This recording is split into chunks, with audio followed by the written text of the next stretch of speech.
All right, welcome to the unofficial review. I'm Seeds, and this is my football review. Today I'm going to be talking about Cam Newton and the Carolina Panthers. It's just been one of the things where, again, this is a team that a lot of people, including myself, expected to do a lot better than they are. And granted, Cam Newton was out last week, and so he missed some time.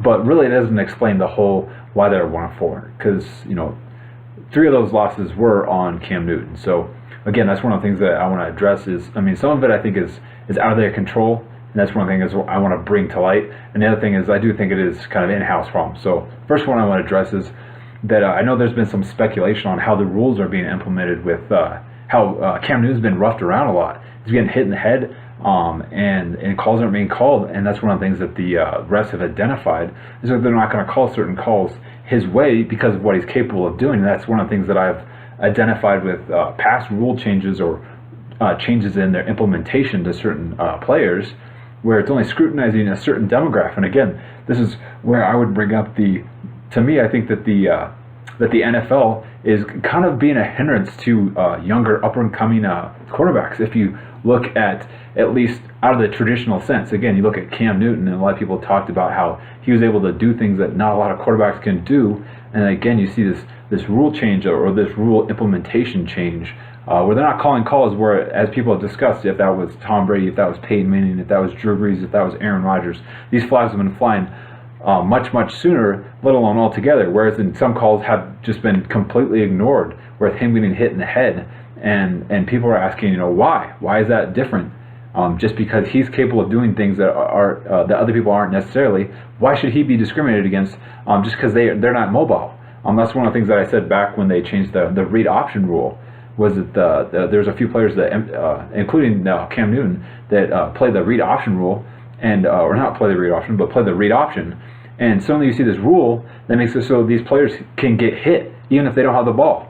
And one of the things I said was, well, that's well and good, but it doesn't infringe on the play making or the decision making of quarterbacks traditionally like Tom Brady or Peyton Manning that aren't going to have read options at all. You're on 100% guarantee that they're never going to call this play. And so when you make a rule change like that, you're only rule changing it for the certain people that are mobile. So again, to me, I question your integrity of why are you making this rule change so that these certain mobile quarterbacks are being discriminated against and they're not able to essentially take advantage of the defense. Whereas when you see quarterbacks like Tom Brady, and then back when Peyton Manning was playing, you see those quarterbacks, because of how long they've been in, they're able to essentially break down defenses, so they have an edge over young guys. And so I'm like, well, to me, if you want to adjust based on your ability over your fellow team or your fellow quarterbacks, to me, wouldn't it be fair if the guys who have been in the starting quarterback position for 10 years or more have one defender that they have to take into account, opposed to these younger guys who aren't used to it, because they have that competitive edge? So that's one of those things where it's like, why are you changing rules to essentially prohibit a certain small group of quarterbacks who are able to be mobile and pass very well? So it's a dual threat. And so again, it's one of those things where if there's no agenda, why do you feel the need to change rules? Why do you feel the need to implement rules differently? If you're not trying to, again, cut the corners for certain teams and certain players, then why the need for change? Because that's the thing too, is that when I've seen rules be exploited, as I've discussed, you've seen the NFL just do the whole, well, that's the technicality of the rule. That's there's nothing that says you can't do that. And so that's the thing, is it's like, well, there's nothing that says these guys can't do what they do, and yet you see rule changes to keep them in check. Why do you feel the need? Why do you feel the need to prohibit these guys from doing something that people just can't stop? And so again, that's one of the things I would bring to light as far as Carolina's woes. But another part of it too would be that's one of the things that I've noticed in general with good teams is it's really tough to stay on top of the hill. It's one of the two, I think, the biggest transitions out of the NFL positions as far as rankings and whatnot. And it's hard to stay on the top, and it's also hard to get out of the basement. But that was one of the things that you saw them dramatically climb to the top of the NFC. And so again, it's really hard to stay focused on this week, because your expectations are inevitably going to be so much higher. Because at 7-8-1 going into last year, I'm sorry, but I didn't give much of a chance to do anything. And so when you see them dominate the way they do and play that their best ball could play good with anybody, it's hard to not to not expect so much of you, and so you can get a little complacent. You can get a little passive when a team's coming up and you think you've got them.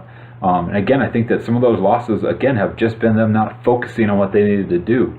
And that kind of comes to a point of one of the things that I've noticed, and I think that we saw this in the Super Bowl, which is, I think, as a whole, the team is not nearly as focused as they can be. And I think that a big part of that, to me, is Cam Newton's, I think his regression, as I would put it. I think he regressed going into the playoffs because they were playing so well that you see him in the Super Bowl. To me, I still think that they could have beat Denver. It just seemed like he just was not as focused on what he needed to do.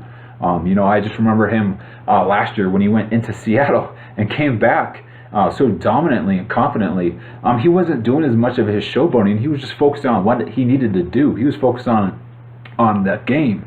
He wasn't focusing on what stylish things to wear in his next interview. It was just one of those things where it seemed like his priorities were correct. They were football, what I need to do, and everything else. And so that's the thing, is I feel like that's one of the things is you see his body language, and it just seems kind of like he's really having a hard time focusing on putting the bad decisions and bad games behind him. I saw the first 2 years he had lots of talent, but whenever the one thing I said about beating Carolina was, I'm like, you just have to beat Cam Newton, because if you beat Cam Newton, he's their leader, and the skulking, the throwing the towel over your head and feeling bad for yourself was very contagious to that team. I think that that's what the effect that leaders have on teams, is that whether they're going over adversity and they're stepping up to the plate, or if they're falling to failure. Again, 99% of the time, it's the direction your leader takes is the direction the team takes, and I think that that'd be a fair estimate. I think that Cam Newton would admit that that was not his best ball in the Super Bowl, and that was not his best ball this last year. It seems like he just really was kind of in his head, discouraged with some stuff. I'm not, again, I imagine that his expectations were not to be sitting here at 1-4. His expectations were to be, taking off where they left off last year.